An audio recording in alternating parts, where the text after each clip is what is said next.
Welcome, cinephiles and curious minds, to a cinematic journey that delves into the abyss of filmmaking gone awry. Brace yourselves as we navigate through the murky waters of the silver screen, unveiling the top 10 contenders for the unfortunate title of the worst movies ever crafted. From cringe-worthy dialogue to bewildering plot choices, these films serve as cautionary tales in the annals of cinema. So grab your popcorn, or perhaps consider skipping it, as we embark on a dubious exploration of cinematic missteps that have etched their names into the infamous Hall of Infamy. So, let's start our video with the 10th worst movie of all time, Superbabies, Baby Geniuses 2. What truly astonishes about this film is its status as a sequel. Evidently, one installment featuring witty superhero babies conversing in covert baby talk didn't suffice.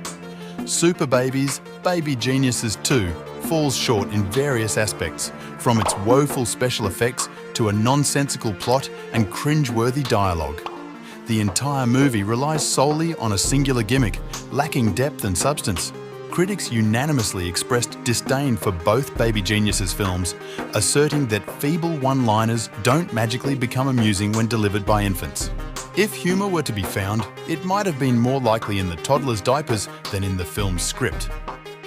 And the 9th worst movie of all time is Batman and Robin. Joel Schumacher's foray into the Batman franchise took a perilous turn with the campy disaster known as Batman and Robin. After the disappointment of his previous film, Batman Forever, which struggled to live up to Tim Burton's preceding movies, Batman and Robin reached new depths of cinematic dismay. It felt as though the production team had binge-watched the 60s Batman show, embarked on an acid trip, and decided to start filming. George Clooney's portrayal as Batman earned the dubious title of the most miscast in history, and the entire cast seemed committed to hamming it up to the maximum. Critically panned and despised by fans, the film's impact was so severe that Warner Bros. Cancelled the planned 5th installment, Batman Unchained, marking a low point in the superhero movie genre. And the 8th worst movie of all time is Mortal Kombat: Annihilation. While the original film didn't exactly attain classic status, it provided some guilty pleasure entertainment. However, the sequel delved into a realm of B-movie straight-to-video mediocrity that left theatregoers bewildered. Criticised by Mortal Kombat co-creator Ed Boon and earning a reputation as one of the worst-reviewed films ever, the video game adaptation's downfall included another instance of whitewashing with a Caucasian actor portraying Lord Raiden. From lackluster acting and a feeble script to underwhelming effects and tedious fight sequences, Annihilation left audiences yearning for a swift conclusion. Fortunately, the mercy came in the form of the cancellation of the planned sequel. And the 7th worst movie of all time in our list is Howard the Duck. The revelation that George Lucas would be bringing Marvel Comics to the cinematic realm raised anticipation, but the character chosen for adaptation, Howard the Duck, caught everyone off guard. The final product diverged significantly from the comics, resulting in a chaotic mess that left actors struggling to secure roles afterward. Willard Huyck, the director, never helmed another project. The inclusion of unsettling interspecies themes, duck nudity, and cringeworthy duck puns contributed to an underwhelming experience that not even the future Oscar winner Tim Robbins could salvage, despite the film's eventual cult status in the realm of sci-fi comedy. And the 6th worst movie of all time is The Last Airbender. The Last Airbender failed to live up to its title, contrary to M. Night Shyamalan's intentions. Despite being promoted as the start of a grand trilogy, the film suffered from a rushed plot, stiff acting, excessive special effects, awkward dialogue, and accusations of whitewashing. Unsurprisingly, a sequel never materialized. Fortunately, fans can turn to the brilliant 3-season animated series that inspired the ill-fated cinematic adaptation. The disappointment lies not just in the movie's poor quality, but in its connection to a source material that captivated audiences, making the failure even more disheartening. And here comes the 5th worst movie of all time, Catwoman. Imagine a perplexing movie executive board meeting where someone suggests, "Hey, the campy charm of Batman and Robin was a hit. Let's replicate that cheesy vibe for a Batman spin-off, but, without Batman." kudos to Halle Berry for jumping on board right after winning an Oscar.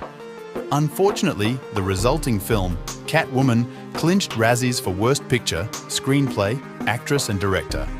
It was universally deemed a cinematic disaster, lacking connections to DC Comics characters, compelling female leads, engaging action sequences, or a coherent plot.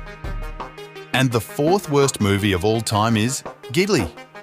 In this cinematic misadventure, Ben Affleck plays a mobster tasked with abducting a prosecutor's mentally challenged brother to assist a crime boss, portrayed by Al Pacino, in evading prison.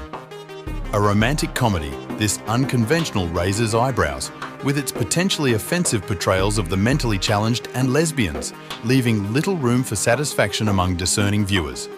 Garnering 6 Razzies initially, it later clinched a 7th for Worst Comedy in the Razzies' inaugural 25 years. A dubious honour well earned. And the third worst movie of all time is Battlefield Earth. John Travolta's career reached a nadir with the infamous Battlefield Earth. Unlike many actors who may reluctantly take on subpar projects for a paycheck, Travolta invested years in bringing this movie to fruition, boldly asserting that its source material surpassed Star Wars. The film is derived from the writings of Scientology founder L. Ron Hubbard, who aimed to attract younger audiences to the religion. Unfortunately, the world remained uninterested. With cringe-inducing acting and neck-cramping camera work, Battlefield Earth became a recipe for unintentional hilarity, showcasing a level of cinematic misfortune that left both critics and audiences bewildered. And the second worst movie of all time is Pinocchio. The 2002 adaptation of Pinocchio stands in stark contrast to Disney's 1940 masterpiece, often hailed as one of the best animated movies ever. Roberto Benigni's venture, following his Oscar-winning yet divisive Life is Beautiful, appears more like a personal endeavour that should have been reconsidered. While the poignant hero's journey of a young wooden puppet is usually heartwarming, the 2002 version raises eyebrows with a grown man portraying a child, creating a disconcerting atmosphere. Benigni's performance raises questions, and the English dub, featuring a dubiously cast Breckin Meyer, does little to enhance its appeal. And the worst movie of all time in our list is The Room. Tommy Wiseau, an enigmatic eccentric, takes the lead in the perplexing romantic drama The Room, delivering a head-scratching performance as Johnny, a San Francisco banker, grappling with his fiancée Lisa's infidelities. The film, marked by melodramatic acting, cringe-worthy sex scenes, and a nonsensical plot, bizarrely attempts to convince audiences of its authenticity while consistently missing the mark. Repeatedly hailed as the best worst movie ever made, The Room earns its reputation through a unique blend of awkwardness that transcends conventional cinematic boundaries. So, these are the top 10 worst movies of all time. Is there any other movie you would like to add in this list? Tell us in the comments section. And for more upcoming videos like this, don't forget to subscribe this channel